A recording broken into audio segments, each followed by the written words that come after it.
Hema committee report വന്നതിന് പിന്നാലെ ഇവിടെ ആകപ്പാട് ജഗപൊകയാണല്ലോ.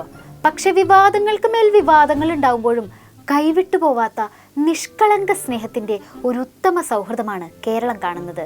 പലതവണ പലയിടത്തു നിന്നും ലൈംഗികാരോപണം നേരിട്ട ഇടതുപക്ഷത്തിന്റെ എം മുകേഷ് MLA-യും കേന്ദ്രമന്ത്രി സുരേഷ് ഗോപിജിയും തമ്മിലുള്ള അൺബീറ്റബിൾ ഫ്രണ്ട്ഷിപ്പ്.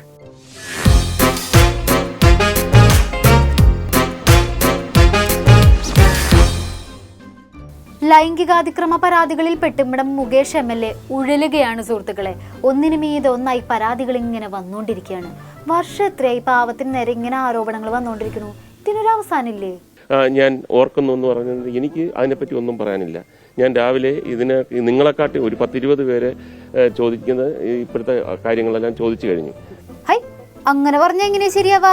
സിനിമാ പ്രവർത്തകർക്ക് നേരെ ആരോപണം വരുന്നത് പോലെയല്ലല്ലോ ഒരു MLA-ക്ക് നേരെ ആരോപണം വരുമ്പോ മറുപടി പറയാതെ ഇങ്ങനെ ഒഴിഞ്ഞു മാറിയിട്ടുണ്ടെങ്കിൽ അതെങ്ങനെ ശരിയാവും കൊമ്രയുടെ? പിന്നല്ലാതെ CPM-ന്റെ MLA ആകുമ്പോഴത്തേക്ക് കയറി ഇറങ്ങി അങ്ങോട്ട് എന്തെങ്കിലും പറയാമല്ലോ എന്നുള്ളതാണ്. എനിക്ക് വേറൊന്നും പറയാനില്ല. എനിക്കിപ്പോഴും ഓർമ്മയില്ല. അങ്ങനെ പറയേ. CPM-ന്റെ MLA ആയതുകൊണ്ടാണ് ഇങ്ങനെ ആരോപണങ്ങൾ വരുന്നത്. ഇത്ര പാവം നമ്മളെല്ലാവരും വെറുതെ തെറ്റിദ്ധരിച്ചു. അല്ല മുകേഷ് ഏട്ടാ, സിനിമയിൽ അവസരം ചോദിച്ചു വന്ന യുവതിയോട് മോശമായി പെരുമാറിയെന്ന് വളരെ ആധികാരികമായിട്ടാണല്ലോ അവർ ആരോപണം ഉന്നയിക്കുന്നത്. ആ സ്ത്രീയെ മുമ്പ് കണ്ടിട്ട് പോലും ഇല്ല?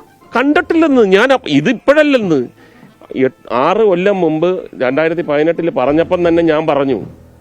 എനിക്ക് ഓർമ്മയില്ല. ഫോൺ വിളിച്ചു രാത്രിയിൽ പല പ്രാവശ്യം. ഒരു പ്രാവശ്യം പോലും ഞാൻ എടുത്തില്ല. എടുക്കാതെ ഞാനാണോ ഇല്ലയോ എന്ന് എങ്ങനെ അറിയും? അങ്ങനെയുള്ള ബാലിശമായിട്ടുള്ള കാര്യങ്ങളൊക്കെ അന്നേ പോയതാണ്. പിന്നെ ഇപ്പൊ എടുക്കുന്നെന്ന് പറഞ്ഞാൽ നിങ്ങൾ കാശ് മുടക്കി അവിടെ ചെന്നിട്ട് ഇങ്ങനെ വന്നിട്ട് പ്രൊവോക്ക് ചെയ്തിട്ട് പിന്നെ അവരെ കൊണ്ട് എന്തെങ്കിലും ഇതൊക്കെ ഈ രാഷ്ട്രീയമൊക്കെ നമുക്കറിയാം. മുകേഷ് ഏട്ടന് ഓർമ്മയില്ലാത്തോണ്ടല്ലേ പിന്നെ എന്തിനാ എല്ലാരും കൂടെ വീണ്ടും അത് ഓർമ്മപ്പെടുത്തണത്? കഷ്ടമുണ്ട് കേട്ടോ. പിന്നെ ഇതുപോലെ വർഷങ്ങൾക്ക് മുമ്പേ ഉണ്ടായെന്ന് പറയപ്പെടുന്ന ഒരു സംഭവത്തിലാണ് സംവിധായകൻ രഞ്ജിത്ത് ചലച്ചിത്ര അക്കാദമി ചെയർമാൻ സ്ഥാനത്ത് നിന്ന് രാജിവെച്ചത്. മുകേഷും ആ രീതി പിന്തുടരണം എന്നാണ് പലരും പറയണത്. രഞ്ജിത്തിന്റെ പോലല്ലോ ഇത്. 26 കൊല്ലം മുമ്പ് നടന്ന ഒരു കാര്യം ഇപ്പൊ വീണ്ടും എടുത്തോണ്ട് വരുന്നു പറഞ്ഞാൽ ബാലിശമായി വളരെ വളരെ മോശം. 24 വർഷം മുമ്പോ 26 വർഷം മുമ്പോ നടന്നൊരു കാര്യമാവട്ടെ, ഒരു ക്രിമിനൽ കുറ്റം എന്ന് ചെയ്താലും അത് കുറ്റം തന്നെയല്ലേ മുകേഷേട്ടാന്ന് ആരും ചിന്തിക്കരുത്. അതൊക്കെ പണ്ട് കഴിഞ്ഞു പോയ കാര്യമാണ്. ഇപ്പൊ മൂപ്പർക്ക് അതിനെപ്പറ്റി ഓർമ്മ പോലും ഇല്ല. ഇനിയും അത് ചോദിച്ചുകൊണ്ടിരുന്നിട്ടുണ്ടെങ്കിൽ ഇത്രയും മോശം പ്രവൃത്തി ലോകത്ത് വേറെ ഇല്ലെന്നാണ് മുകേഷേട്ടൻ പറയണത്. പിന്നെ അല്ലാതെ CPM-ന്റെ MLA അല്ലായിരുന്നെങ്കിൽ ഇവരെങ്ങാനും തിരിഞ്ഞു നോക്കൂ.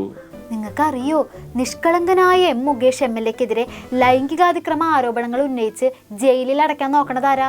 പ്രതിപക്ഷം തന്നെ, അല്ലാണ്ടാര്? വീണ്ടും ആരോപണം ഉന്നയിച്ച് അകത്താക്കാം. ടാർഗറ്റ് തന്നെ. ഇത് ടാർഗറ്റ് തന്നെ.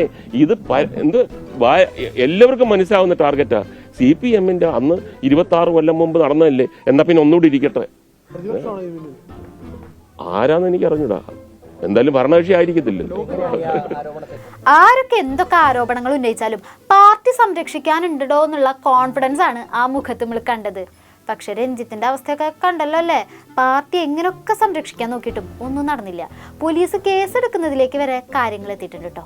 എന്തൊക്കെ ആരോപണം വന്നാലും പാർട്ടി സംരക്ഷിക്കുന്നുള്ള മുകേഷ് ഏട്ടന്റെ ആ വിശ്വാസത്തിന് ഇപ്പോ പയ്യെ മങ്ങലേൽക്കാൻ തുടങ്ങിയിട്ടുണ്ട്. ഇങ്ങനെ ആരോപണം നേരിടുന്നവരെ സംരക്ഷിക്കാൻ നിന്നിട്ടുണ്ടെങ്കിൽ പാർട്ടിയുടെ ബാക്കിയുള്ള പ്രതിച്ഛായ തന്നെ കയ്യിൽ നിന്ന് പോകുന്ന പാർട്ടിക്കുള്ളിലുള്ളവർ തന്നെ അടക്കം പറയാൻ തുടങ്ങി. ഒരാളെയും ഒരു കുറ്റവാളിയെയും ഒരു ആരോപണത്തിന് വിധേയനായ ഒരു വ്യക്തിയെയും സംരക്ഷിക്കുക എന്നത് അല്ല ഗവൺമെന്റ് നയം. മറിച്ച് ഇങ്ങനെ കുറ്റാരോപിതനായിട്ടുള്ള വ്യക്തി കുറ്റം ചെയ്തിട്ടുണ്ടെങ്കിൽ അവർക്കെതിരെ നടപടിയെടുക്കും. കാത്തിരിക്കൂ. മുകേഷേട്ടാ, യു ആർ ട്രാപ്ഡ്. വന്ന് നേതാക്കളൊക്കെ പൊതുമധ്യത്തിൽ വെച്ച് കൈമലർത്താൻ തുടങ്ങിയിട്ടാ. പാർട്ടി അങ്ങനെ ആരെയും, നേരത്തെ തന്നെ പാർട്ടിയുടെ ഒരു പോളിസി ഉണ്ട്. തെറ്റ് ചെയ്യുന്ന ആളുകളെ സംരക്ഷിക്കുക എന്നുള്ളത് പാർട്ടി ഒരിക്കലും നിലപാട് സ്വീകരിച്ചു. തെറ്റ് ചെയ്യുന്നവർ അതിൻ്റെ ഭവിഷ്യത്ത് അവർ തന്നെ അനുഭവിക്കണം.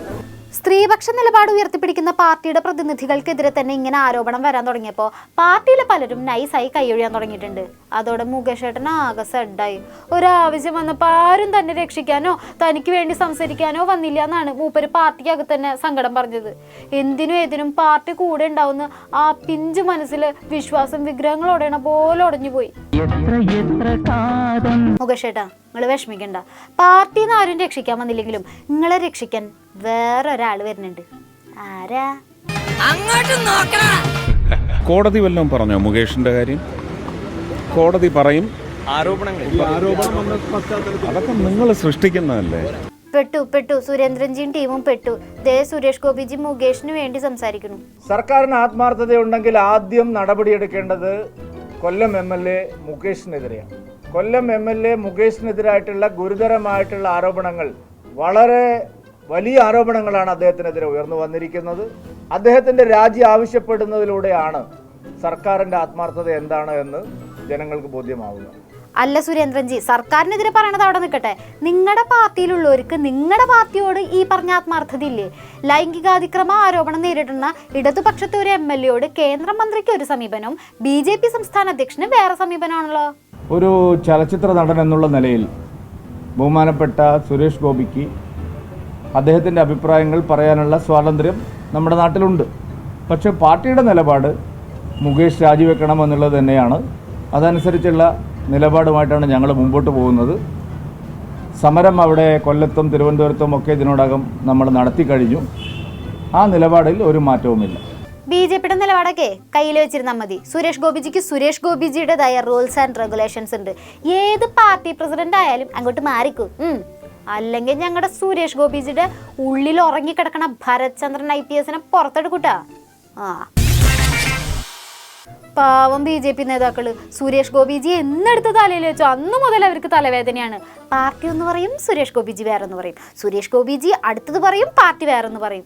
BJPയുടെ അകത്ത് ഈ വിഷയത്തിൽ അടിയുണ്ടായാലും ഒരാള് സന്തോഷം കൊണ്ട് ഇവിടെ കണ്ണ് നിറഞ്ഞിരിക്കുകയാണ്. ആരാ? മുകേഷ് തന്നെ.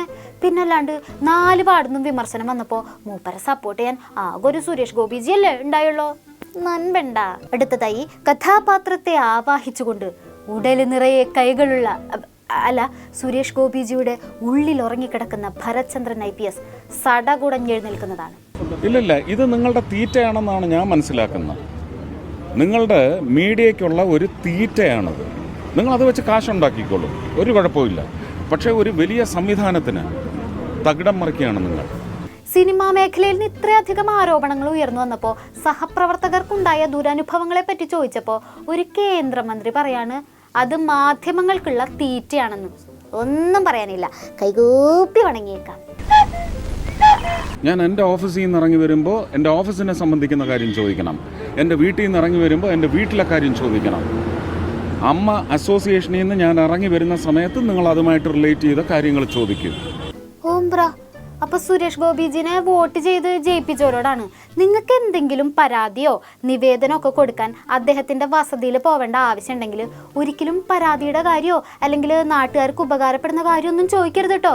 ഭാര്യയ്ക്കും മക്കൾക്കൊക്കെ സുഖാണോന്നേ ചോദിക്കാൻ പാടുള്ളൂ. സുരേഷ് ഏട്ടൻ എന്തൊരു വിനയ കുനയനാണ്.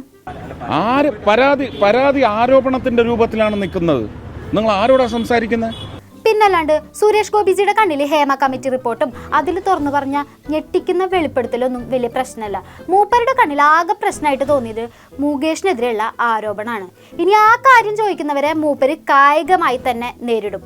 മാധ്യമപ്രവർത്തകർ വീണ്ടും ചോദ്യം ചോദിച്ചു.